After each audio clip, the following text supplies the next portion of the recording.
Radhe Radhe, dear devotees. We'll have a couple of minutes of Nam Sankirtan and then discuss about Roopdhyan. Bhajo Giridhar Govinda Gopala, Bhajo Giridhar Govinda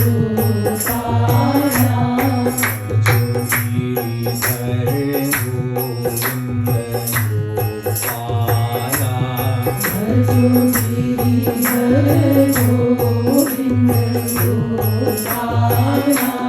Gopala,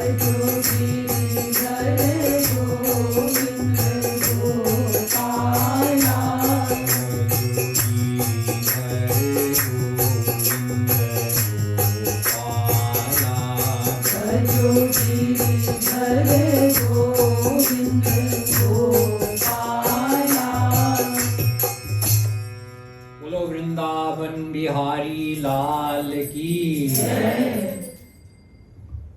This morning we're going to have a brief discussion about Roopdhyan. This is the core practice of this path, what we call Raganuga Bhakti, selfless loving devotion to Radha Krishna. What are we actually doing? Where does the rubber hit the road? It's Roopdhyan. If you're not doing Roopdhyan, you're not doing anything in the name of Bhakti. This is why Sri Maharaj Ji says that all other spiritual practices are like the physical body and Roopdhyan is the pran. What happens to the body when the pran, when the soul leaves? The body is useless. It rots back into the earth. It has no function, no use. It's not even alive. But as long as the soul is there, the body functions and is alive. The soul is primary. Similarly, any spiritual practice, Kirtan, Arti, Puja, Vandana, anything we may do, which is devotion to God, it's all physical devotion.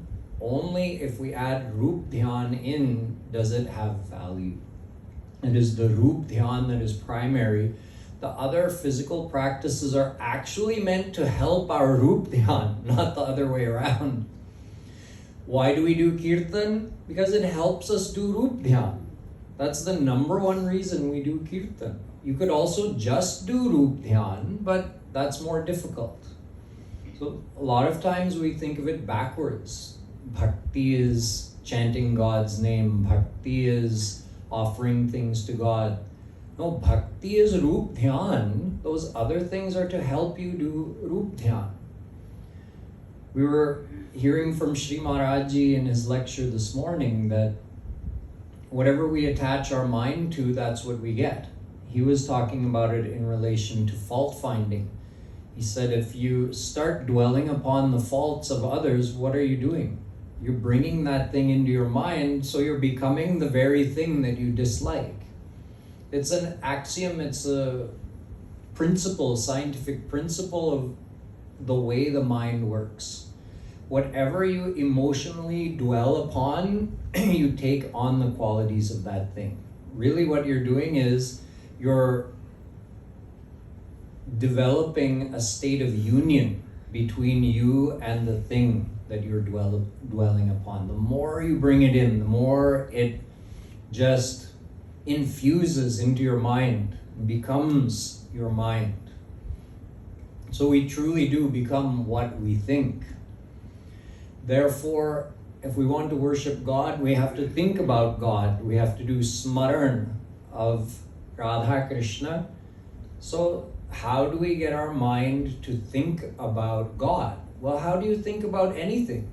You visualize. We're very visual beings. So we use the word Roopdhyan. Although we have 5 senses, and those 5 senses are all embedded in our subtle mind, so we could engage any of our 5 senses, but since we are very reliant on our visual sense, we normally start with that, and that's why Maharaji calls it Roopdhyan. He could have also called it Shabda Dhyan. He could have also called it Sparsh Dhyan. Because you can also use your other senses. You can imagine Krishna put his hand on my shoulder. I'm touching Krishna's lotus feet. I'm giving him a very soft massage. I'm smelling the fragrance of the oil in Radharani's hair, or just the natural fragrance of Radha's hair. You can engage any of your senses in this way. But since we generally start with the visual, so Maharaji called it Roopdhyan. He says smaran, right? Smaran means you're thinking about something. Chintan, same thing. You're thinking about something. So how to practically think of God? Although we have the option of all 5 senses, Maharaji said, let me start with the visual because that's how most people will relate. So he names it Roopdhyan. Visualize the form of Radha Krishna. It's a simple request. Just see Radha Krishna in front of you. Maharaji says in his words, Shri Krishna ko apne samne khada karo. Put Krishna, make him stand in front of you. Unka roop banao. Imagine his form in your mind. This is the actual technical, if you want to call it that, technical practice of bhakti. Nothing more is required. Such a simple thing. Even a 3-year-old child can learn it and do it. Like many great, powerful things that are very simple, until we have mahatmya jnana of those things, we take them for granted. So if you just tell an average person, just imagine the form of Krishna. He's not going to say, wow, what a powerful spiritual practice. I never knew, right? An ordinary person is not going to understand the importance of this Roopdhyan. He'll say, yeah, my 3-year-old son can do this imagination of Krishna, so teach me something important. Now, this is it. Your mana eva manushyanam karanam bandha mokshayo. Our scriptures tell us over and over again, your mind is the crucial point. Where is your mind? Where is it attached? That's what determines whether you will be bound under Maya or whether you'll be liberated and go to God. Mind alone is the cause of bondage and liberation. And how do we control our mind, or how do we decide what direction our mind is going to go in? We are always visualizing something. If you have an object that you desire in this world, the form of that object keeps coming in your mind. If you have a person to whom you're attached in this world, you keep visualizing their form. It's natural. And since we've spent uncountable lifetimes doing this Roopdhyan of worldly things and worldly people, we've developed extremely deep attachments to those people and things in this world, and that becomes the cause of our repeated rebirth in these 8.4 million species, all because of our Roopdhyan of the world. Shri Kripaluji Maharaj says you don't have to learn a new skill. You already have the skill of Roopdhyan. You're doing smaran of people and things of this world all the time. So just use that nature of the mind to think of Krishna. That's it. So this is how Roopdhyan works.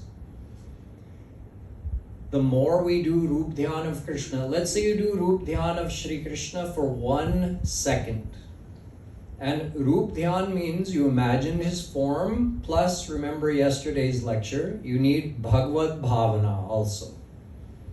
The faith that this is Krishna that I'm imagining must also be there. It's not a mental exercise where you feel that you're imagining. No, the imagining is the starting point. Then you imbue that feeling of divinity into your imagination. That this form I'm imagining is not my imagination. This is real Krishna come to meet me. That is the actual Roopdhyan. If you spend even 1 second doing that, for that 1 second your mind was joined with Krishna.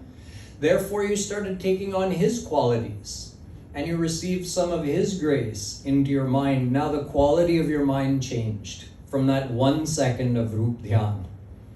What if you did 1 minute of Roopdhyan?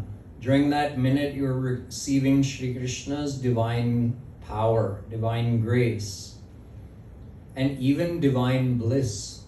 Although we're not experiencing it in its fullness, but we're getting a glimpse, and that gives us a little feeling of devotional joy in our heart.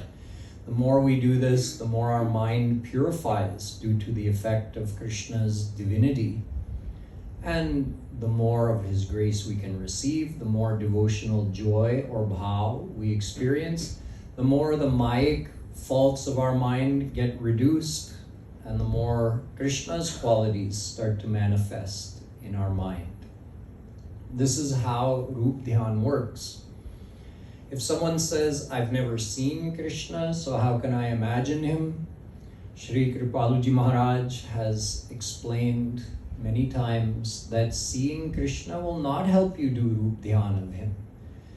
If he took avatar in this room right now, Tribhir gunamayair bhavairevhi sarvamidam jagat mohitam nabhijanati mamebhyah paramavyayam. Gita. We wouldn't recognize him.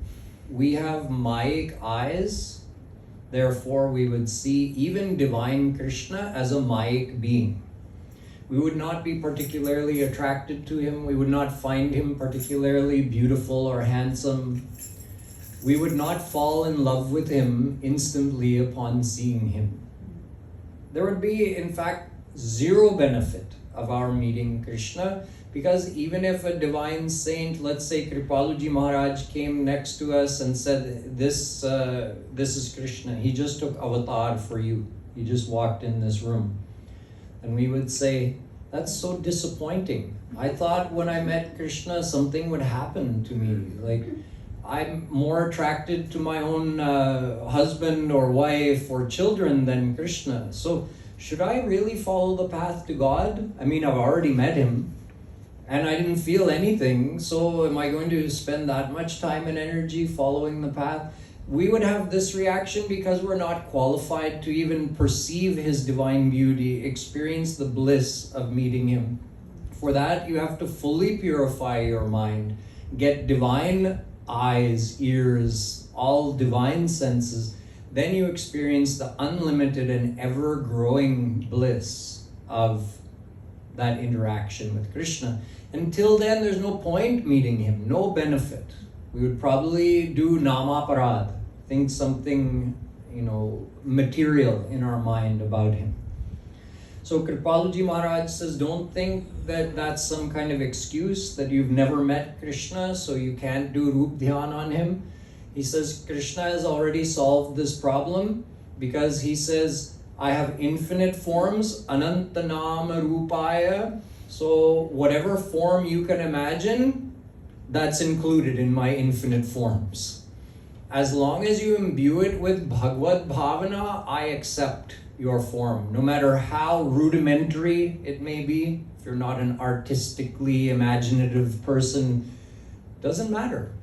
Whatever form you do imagine, imbue that with that Bhagavad Bhavana. So with Krishna's grace, there's no impediment to our doing Roopdhyan.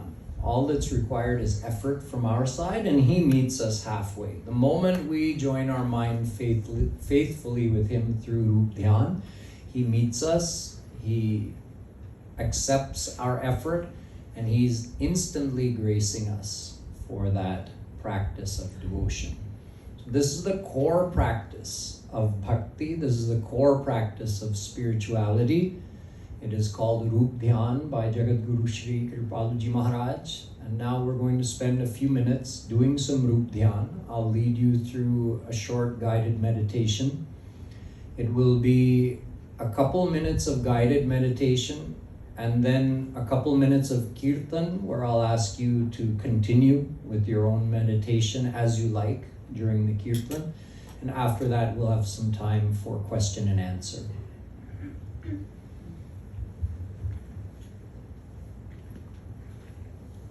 I've been hearing some phones go off throughout the day. You must make sure that your phone is turned off when you come in the prayer hall. Shouldn't be any disturbances.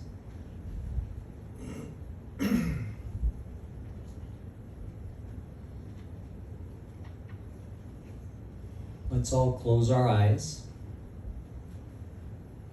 and begin our meditation by seeing the form of Krishna in front of us.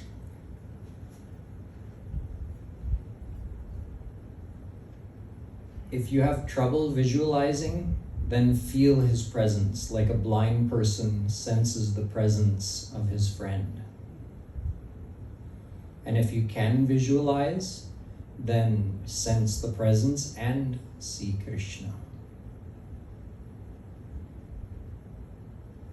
Let's start with his whole form, meaning you see Krishna standing there, you're taking a wide view, you're seeing him in front of you from head to toe. Take in his whole form.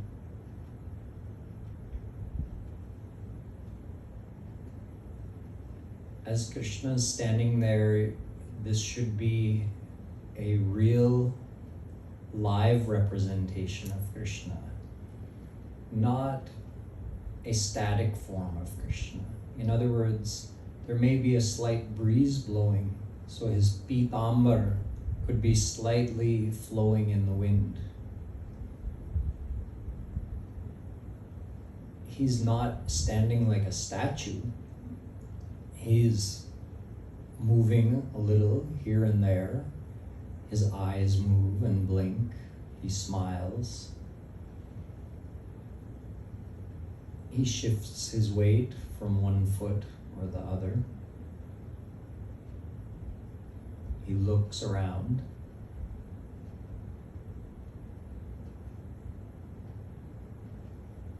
You can see that as his head turns, his peacock feather, which is in his crown, also slightly bends this way and that with the soft breeze.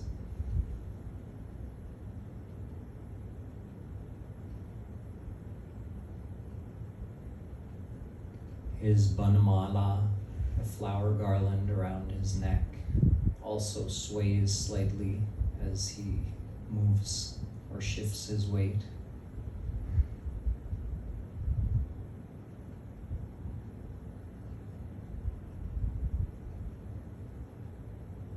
His curly locks, which are black and shiny, they also slightly move whenever he moves his head.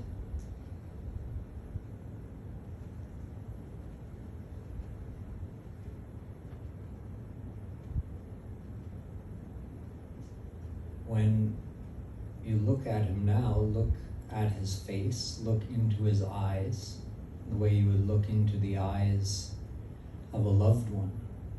There are very few people in this world with whom you would maintain eye contact for a long period of time and not be uncomfortable. But Krishna is your eternal companion. He has always been with you, and he always will be with you. Therefore, you have the deepest connection with him of anyone. So look into Krishna's eyes, see that belonging, see from his side the complete acceptance and the feeling of absolute relationship. He is your perfect, divine beloved, divine friend, divine companion.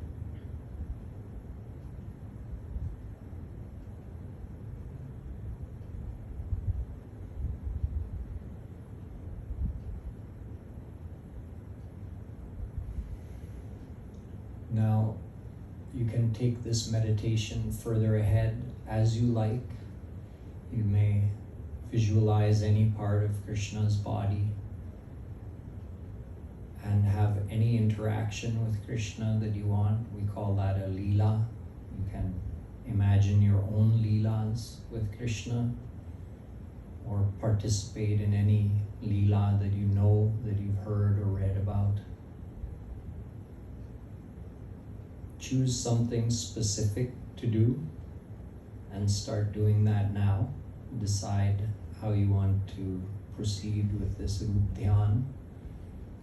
And as we're doing this, we'll do a few minutes of Kirtan to help keep our mind focused for a longer period of time.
You can open your eyes, and if anybody has any questions about Roopdhyan, we can discuss now.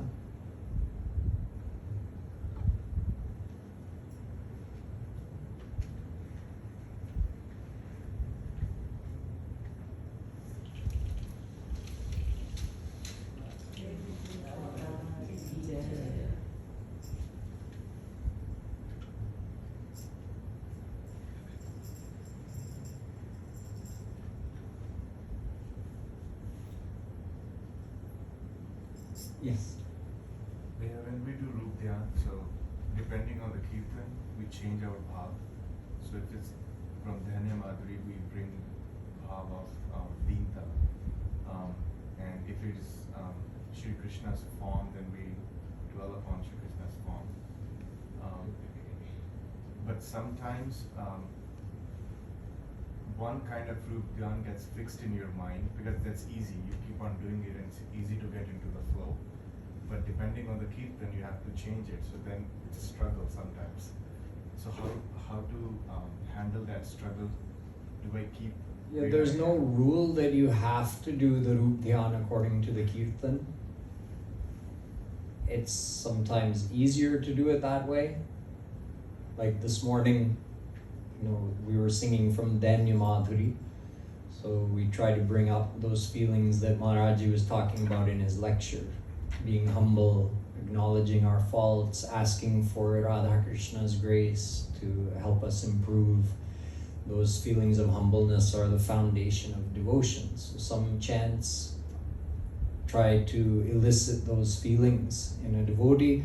Some describe some playful leela, some describe just the form of Radha Krishna. So, Maharaji created all these different types of kirtans so that we would have different options of ways to engage our mind. So we wouldn't, because our mind likes variety, our mind likes change, so we can keep changing it and keep the mind engaged that way. And the mind will never have an excuse that I'm not getting my thing that I like over here. But yes, if you just find that let's say somebody doesn't feel like following along the words. I don't feel like looking at a paper right now. I just want to do Roopdhyan. That's fine, right? Because the Kirtan is supposed to help you do Roopdhyan. So if the Kirtan is a distraction, it's not helping you do Roopdhyan. If you're just in that mood that I don't want to look at a page, it's fine. As long as you're doing Roopdhyan, right? Maharaji says everything is wrong if you're not doing Roopdhyan. And if you're doing Roopdhyan, everything is right, whatever it may be. Now, Maharaji, physically speaking, he did encourage devotees a lot to physically follow the Kirtan also, because 99.9% of us, if we're not chanting, our mind is going to go somewhere else. And he would even go to the point of saying, if it's not a slow pad, if it's a double beat, then keep clapping, because that also it's really powerful actually. If you're singing out loud and you're clapping, your mind can't go anywhere else. It's impossible. So it's very effective. It's a very effective way of helping the mind stay focused in Roopdhyan. That's why Maharaji emphasized on the Kirtan so much. And he did, although I'm saying technically there's nothing wrong if you don't even feel like singing Kirtan, let everybody else sing and you can just do Roopdhyan. Technically, yes.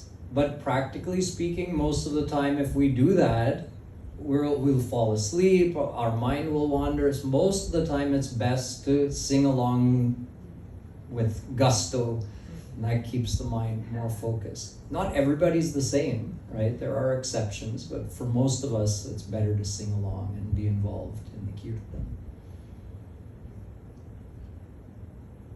Any other questions? Yes? Bhaiya, when I visualize Radha Krishna, they look very static at times, because we take forward some picture or some statue or something, they are not lying. Yeah, so just keep practicing. The more you practice Roopdhyan, the more they'll become live, the more real it will become. But just think of trying to make it alive. You're not trying to visualize a picture or a murti, right? You're trying to bring Radha Krishna out of the murti or out of the picture. Just try, practice. Yes? What if we meditate on Guru along with Radha Krishna, but sometimes you only feel like meditating on Guru only? That's fine. Guru is one with Radha Krishna, so if you want to meditate on Guru, for a lot of people that's easier. So just meditate on Guru, you get the same result. As long as Guru is divine, not a material person. A true Guru, yeah, you can meditate on a divine saint. Yeah. I'm talking about Maharaj. Yeah, and then you'll get the same result. And for many people, that's easier.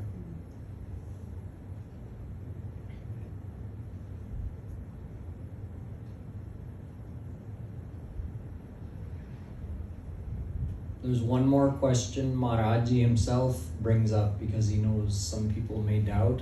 It's that whatever my imagination of Krishna is, in my Mayic mind, my imagination will also be Mayic. So how do I get a divine benefit out of that, out of my exercising my Mayic imagination? So Maharaji's answer, you already have the foundation for that from last night's Narad Bhakti Darshan. Remember those 4 situations? So one of the situations was seeing God in a material thing, right? So what the stone murti, we have to have Bhagavad Bhavana, see real Radha Krishna. So we're creating a mental image of Krishna that is called Manomai Murti. The principle is the same. You have to imbue, I told you that one of the key things is imbuing that Bhagavad Bhavana. So that form of Krishna you see, you have to feel that this is real Krishna. Just like when you look at the murtis, you have to feel this is real Krishna. So that's why you get the result, because of your faithful joining of your mind with Krishna, imbuing that Bhagavad Bhavana. Otherwise, yes, you're correct. Your imagination is Mayic. But you're seeing divine Krishna in your Mayic imagination, so Krishna gives you the divine outcome of that. This is the science of Roopdhyan in brief. We'll have another follow-up session to this at the same time tomorrow. So we have some sadhana time now, 1 hour of sadhana, and during this time, let us all try to practice what we've just been discussing about Roopdhyan. It's only 1 hour, so try to focus wholeheartedly for this 1 hour. Is it you first or you first?